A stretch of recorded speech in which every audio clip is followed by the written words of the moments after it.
الشيطان الرجيم بسم الله الرحمن الرحيم الحمد لله رب العالمين والصلاة والسلام على رسول الله وعلى آله وصحبه أجمعين. So today we'll be beginning with a new Sahaba in our Sahaba Halaka series. And we just finished with Abu Bakr radiallahu anhu. So it makes sense to next go on with Umar radiallahu anhu. And so today's halaqah will be a bit shorter than we've usually had it, mainly because of Maghrib being a lot sooner. So inshallah in the next halaqah, it will be after daylight savings, so we'll go back to the regular time.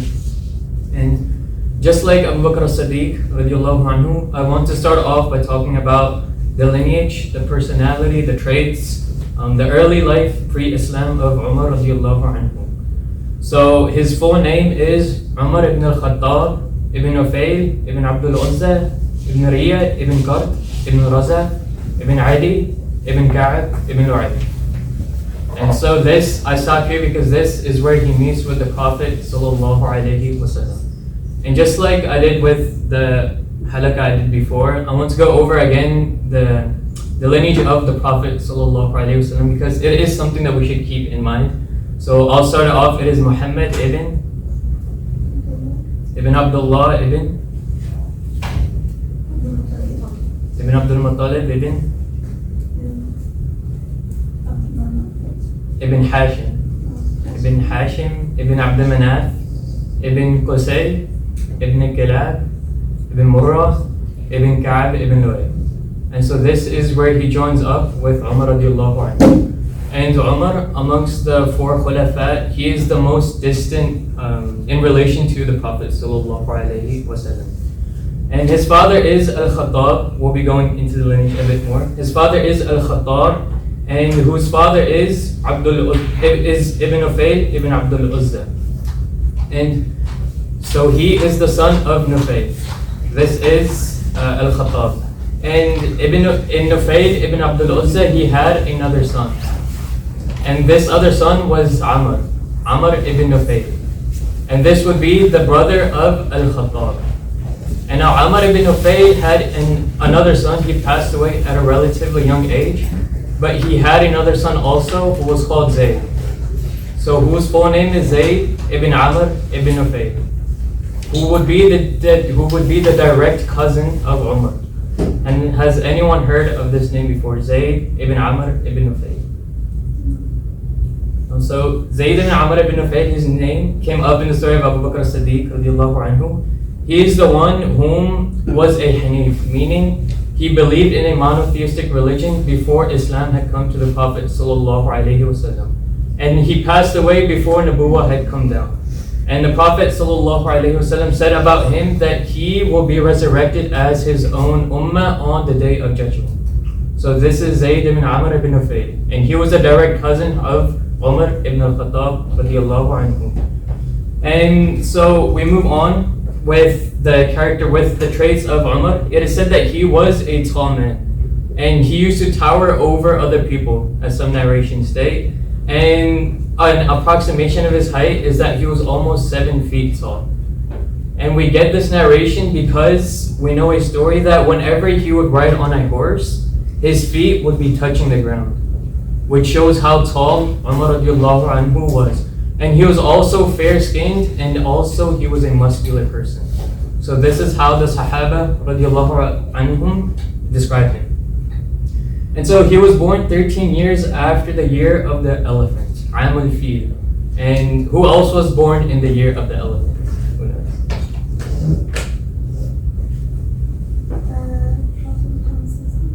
knows? And that's right. So the Prophet ﷺ was born in the year of the elephants. And back then in that time, the Arabs, they would count the calendars by basically big events that had occurred. So they named that event Am al-Fil, the year of the elephant. And so they basically judged the calendar based off of that event. And so every time a new event would come, they would base it off of how many years it had been since that event. And we have one narration about his youth and about his father, Al-Khattab. It is said that as a child, he used to graze animals. And he used to be a herder of animals and camels specifically. And he used to herd them in a specific area called the Jinan, which is 10 miles away from Mecca. And so as a Khalifa, minor spoiler alert, he does become a Khalifa. After he becomes a Khalifa, He passed by this area and he stated that as a child, I used to herd camels in this area. And it used to be very hot some days. And so when I would sit down to take a rest, my father Al-Khattab, he used to beat me. And it used to hurt a lot. And so after he had become the Khalifa, he said that look how the times have changed. Now I have no one save God to be my superior. Saying that now I fear no one except Allah subhanahu wa ta'ala. And pre-Islam, he was also an ambassador for the Quraysh, and he would resolve disputes and act as a messenger between the tribes. And one of the reasons he was designated this position was because he was really literate. So he knew how to read and write, something which was pretty uncommon at that time for the Arabs. And I want to end off by stating one more aspect of him, is that he was an exceptional wrestler. So he was a really tall man, he was almost 7 feet, muscular as well. So it basically shows how he was a natural at wrestling. And specifically during the Suq al-Uqad, we have narrations, which was a festival held once a year. I mentioned this in the story of Abu Bakr as well. So he used to be very exceptional in wrestling at that time as well. And so I want to mention his attitude towards Islam. He was one of those who was very against Islam. He was very against it. There's not a narration that he would hurt people because of it, but within himself, just like his father Al-Khattab, he was very against Islam. And he also narrates by himself that he would be involved in drinking, meaning the drinking of alcohol, and that he would also be involved in the other acts which teens often commit. I'm sure as college students, we know what some of those are. And moving on to the acceptance of his Islam. So this is found in the Fada'il al-Sahaba of Imam Ahmad rahimahullah. He narrates from Abdullah ibn Amir that his mother, Abdullah, narrates that by Allah we were preparing to depart for Abyssinia. So one thing that shows us is that Umar ibn Al-Khattab radiallahu anhu did not accept Islam until after the first migration to Abyssinia. So she was preparing to depart for Abyssinia, and she said that Amir had gone away to gather some things, and Amir was her husband. And at that time Umar came along and stopped, and that time he was still a polytheist, a mushrik. And so she's gathering her items, and he shows up to her. And so he asks Umar radiallahu anhu, he asks Abdullah, he says that, are you leaving? So are you leaving then, Abdullah? And so this question, after hearing this, Abdullah, she basically snapped. She got really angry at hearing this question. She says, yes, we are leaving for one of Allah's lands, for you have harmed us and maltreated us, and your people have harmed us as well. So she snapped at him because in her mind she's thinking that how can you ask me such a thing? That people like you have caused us to depart and you're asking us if we are leaving? And so this caused Umar radiallahu anhu, it caused him to calm down. And it made him say something which is very uncharacter of him, pre-Islam especially. He said to Abdullah, he said, may Allah be with you. And so this surprised her as well. And she added that I saw in him a gentleness which I had never seen before. And then he left, and it seemed to me that our departure to Abyssinia had saddened Umar radiallahu anhu. Because Umar at this time, he's thinking to himself that have things gotten so bad, have the conditions become so bad that now my own people, our own people of the Arabs have begun to leave their homeland. And she said that at this time, Amir, her husband, had come back with the things. And so I said to him, O Abu Abdullah, only if you were to see Umar just now and his kindness and his concern for us. And so her husband, he replied sarcastically. He says that, do you think that he will accept Islam? And she said yes. And then he says he will not accept Islam till the donkey of Al-Khattab accepts Islam. And she says that he was harsh in saying this because of what they had known of Umar radiallahu anhu.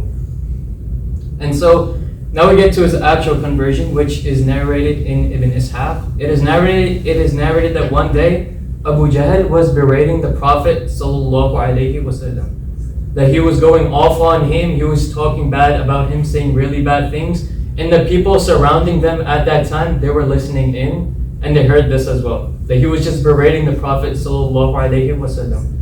And so Hamza ibn Abdul Muttalib radiallahu anhu, he came back from his hunting, and he had a bow with him. And the people told him, they said, do you know what Abu Jahl was just saying to your nephew? And he said, I was out hunting, so I have not heard what happened. And so they told him, and he went straight to Abu Jahl, and he used his bow and he struck him across the face. And this left a mark on Abu Jahl. And this is the same time where Hamza radiallahu anhu accepted Islam. And so it is also narrated that 3 days after the acceptance of Hamza's Islam, after he had become Muslim, was the conversion of Umar radiallahu anhu. And so stories like this, where Hamza hurt Abu Jahl, these really angered Umar radiallahu anhu. It really made him angry. So does anyone know a reason why a story like this would make Umar angry? That Hamza had hit Abu Jahl. Any ideas?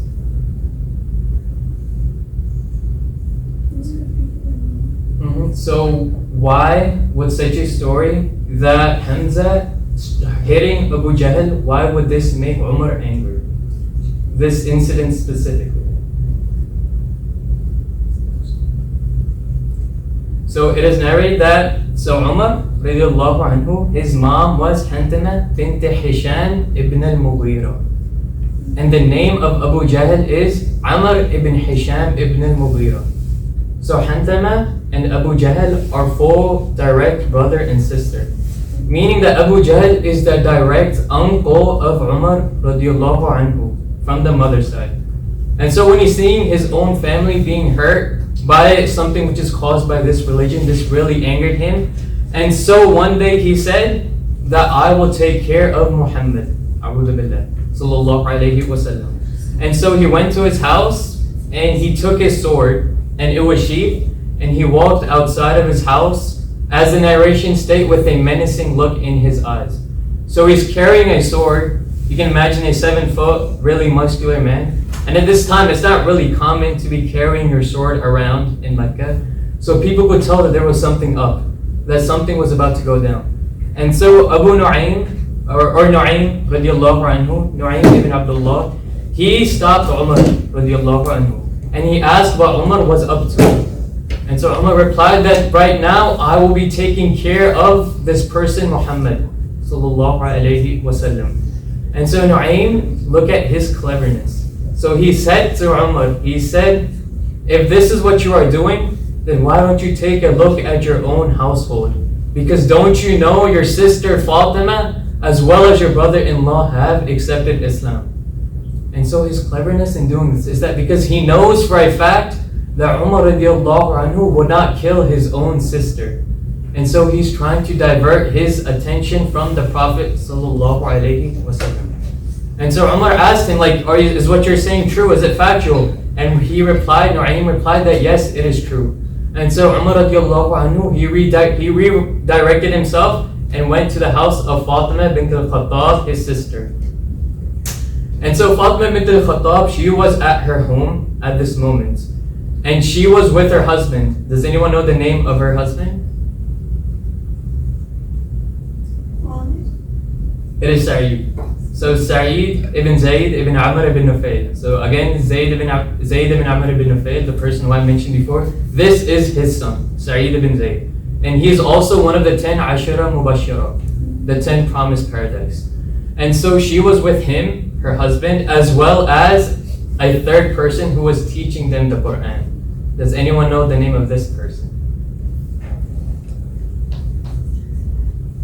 So this was Khabbab ibn al-Arat radiyallahu anhu. Khabbab ibn al-Arat. And in the Jum'ah that we just had, Sheikh Tahir, he actually mentioned a story about Khabbab, which is why I wanted to mention it as well. He mentioned how during the reign of Umar, Khabbab went to Umar and he showed him the marks on his back which he had as a result of the torture which he had faced in Mecca. And this torture would have been happening around this time as well. And so when Umar radiallahu anhu, he came to the door, he knocked on the door. And Fatima was able to hear his steps. You know, he's a big man, so she was able to hear his steps. And so Khabbab, he hid behind the curtains, and it was just her and Sa'id.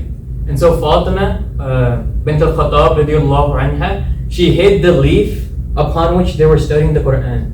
Because at that time, they would write the Quran on whatever was available to them. They didn't have paper at that time, so whether it be leather, whether it be like the skin of an animal, whether it be a leaf, like at this moment.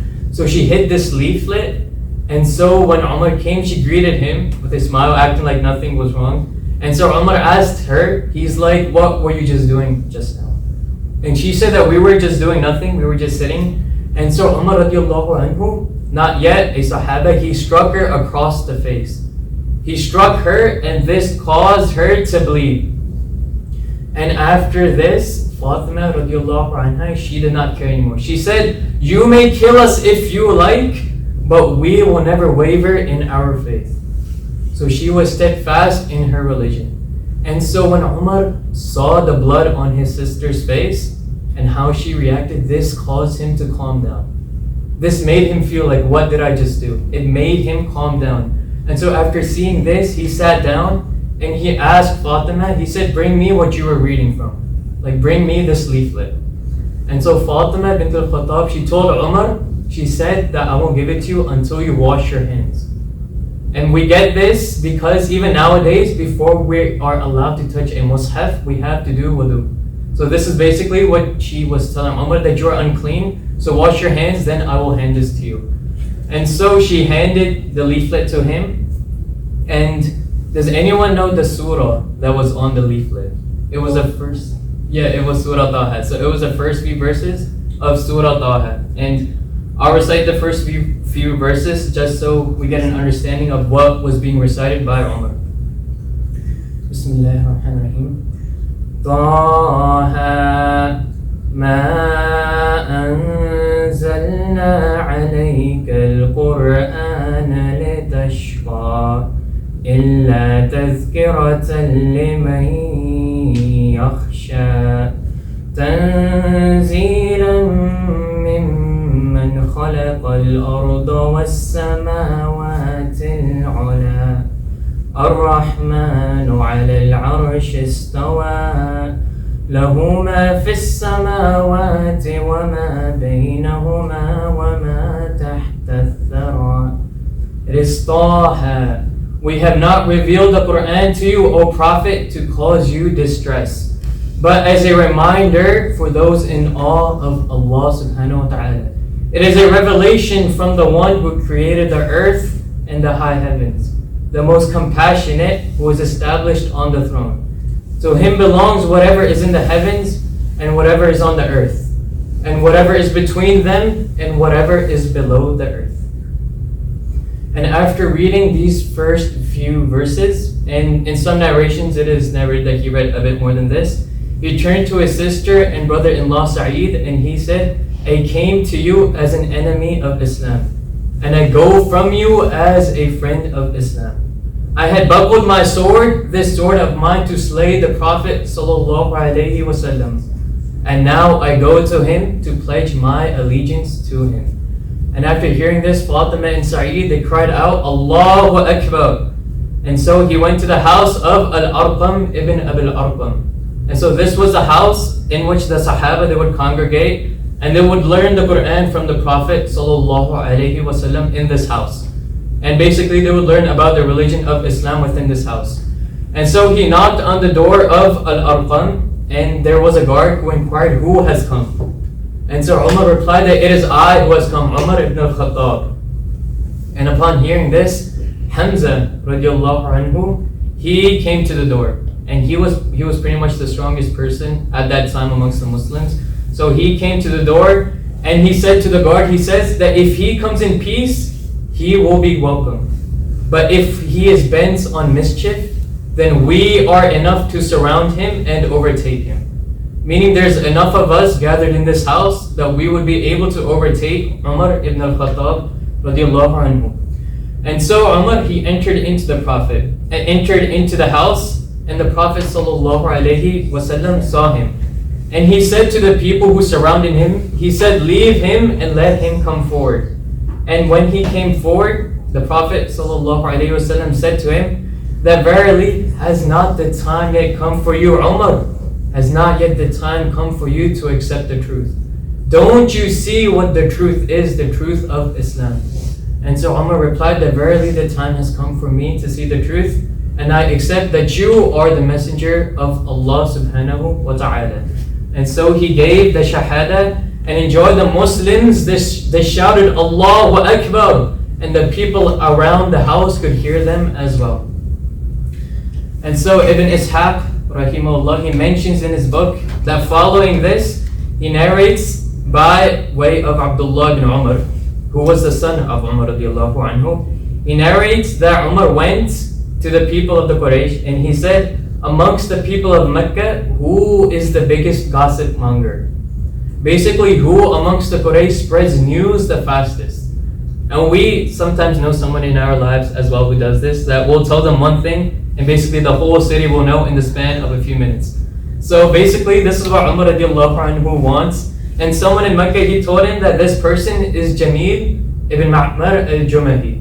Jamil ibn al-Ma'mar al-Jumahi. And so Umar went out in search of Jamil, and his son is narrating this story. So he, Abdullah bin Umar, said, I followed Umar, desiring to see what he would do, what my father would do. And at that time, I was a young boy, but I was able to understand and remember everything that had happened. And so Umar went to him and said, Oh Jamil, I have embraced Islam.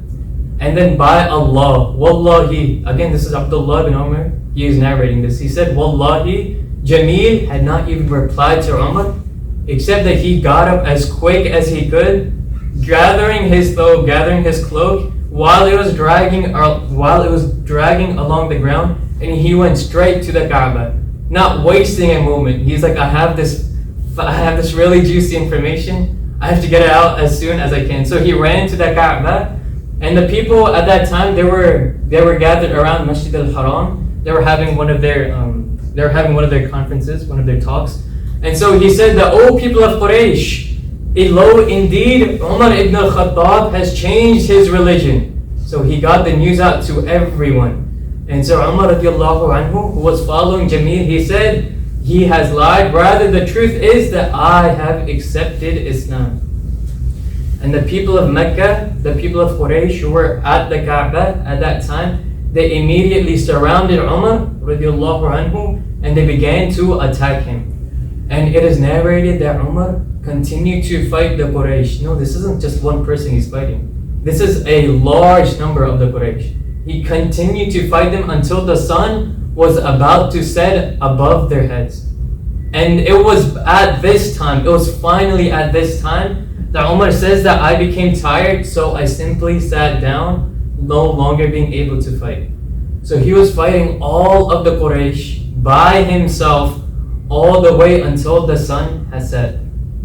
And so at this time he became tired, and Umar radiallahu anhu said that do with me whatever you want.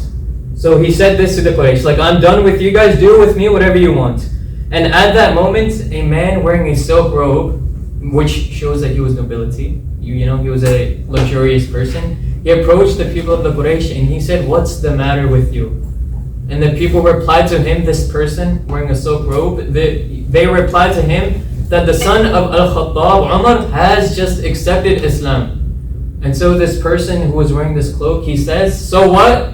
He is simply a man who has changed his religion. And some narrations state that this man was Al-As ibn Wa'il al-Sahimi, who was basically a noble of the Quraysh. And a short while later, Umar radiallahu anhu, he went to the Prophet sallallahu alayhi wasallam, and he said, O Messenger of God, are we not on the truth? Are we not on the truth? And the Prophet sallallahu alayhi wasallam replied, why not? Verily, yes, we are upon the truth. And then upon saying this, Umar replied, then why should we not pray in public? Has not the time come for us yet to declare our faith publicly? Because at this time, only the Prophet ﷺ had prayed in front of the Kaaba. All the others, they would pray in secret, and they would congregate within the house of Al-Arqam ibn Abi Rabia. And so the Prophet ﷺ agreed with Umar. And the following day, all the Muslims emerged from the house of Al-Arqam and proceeded to the Holy Kaaba. And they formed two lines. One line was led by Umar ibn Al-Khattab radiallahu anhu. Anyone want to take a guess who the second line was led by? And remember, it had to be someone strong to lead them. It was not Ali radiallahu anhu. At this time, Ali was relatively a very young child. So he was early teens, if less than that. That's right. So it was Hamza ibn Abdul Muttalib radiallahu anhu. So he was the one who led the other line. And so they prayed in front of the Kaaba. And so this is, after this, it is why Abdullah ibn Mas'ud, he narrates that ما زلنا أعزة منذ أسلم عمر. ما زلنا أعزة منذ أسلم عمر.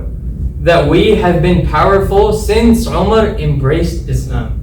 That at the embracing of Islam of Umar radiallahu anhu, since then this religion has become strong.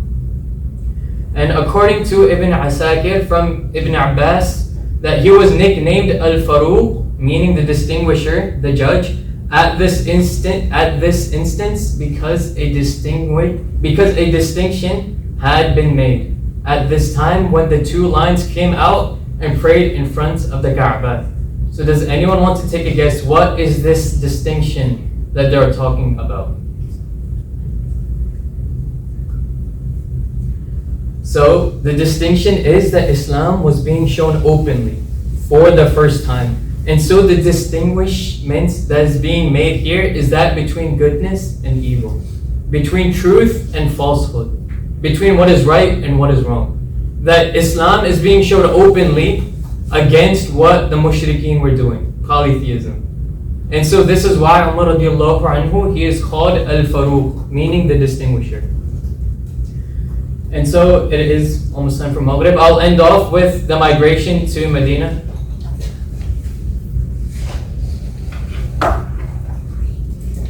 Ali radiallahu anhu, he is reported to have said, according to Ibn Asakir, he said that Umar radiallahu anhu, he said before he departed to Medina, before he made the hijrah, he made a call out. He said, may the face be foul of such as desire that his mother be bereaved of him, and his child be left an orphan, and his wife a widow.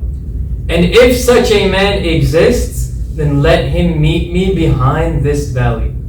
And no one came to him. So you could say this is honestly one of the greatest call-outs in history we know. He's saying that if anyone wants to make their child an orphan, their wife a widow, and make it so that their parents don't have a child, then meet me behind this valley.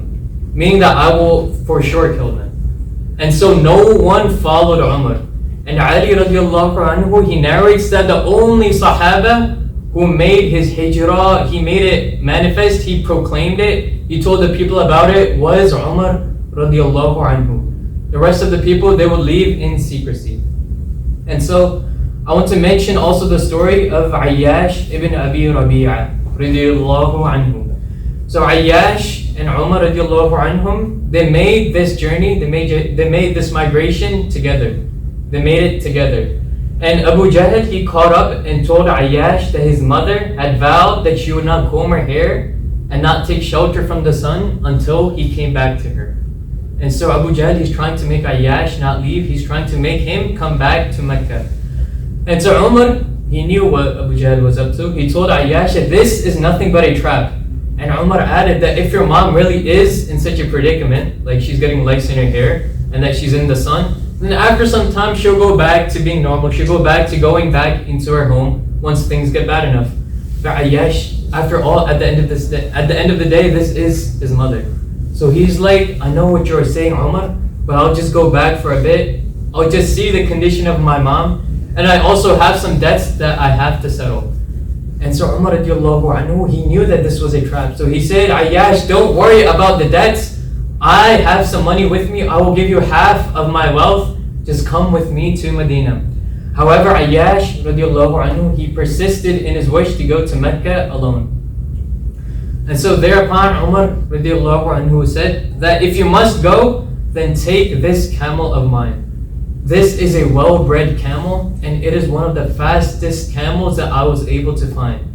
And so if you sense within them any suspicion, or if you sense that you yourself are in any danger, then take this camel and ride as quickly as you can back to Medina.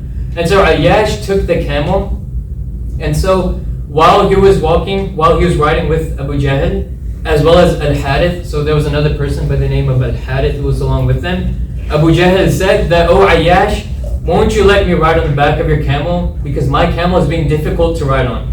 Sorry, Ayyash, he was a bit gullible, so he sat down his camel, And right when he did this, Abu Jahl and Al-Harith, they pounced on him. They pounced on him and they tied him up with rope and they brought him into Mecca and they basically put him into a prison. So at that time in Mecca, they did not have a formal prison, but it was basically the conditions of what we now know to be a prison.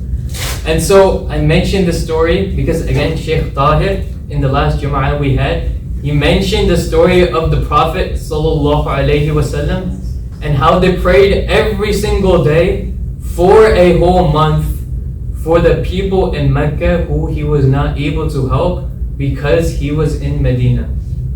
And so I'm mentioning this story because of what is happening right now.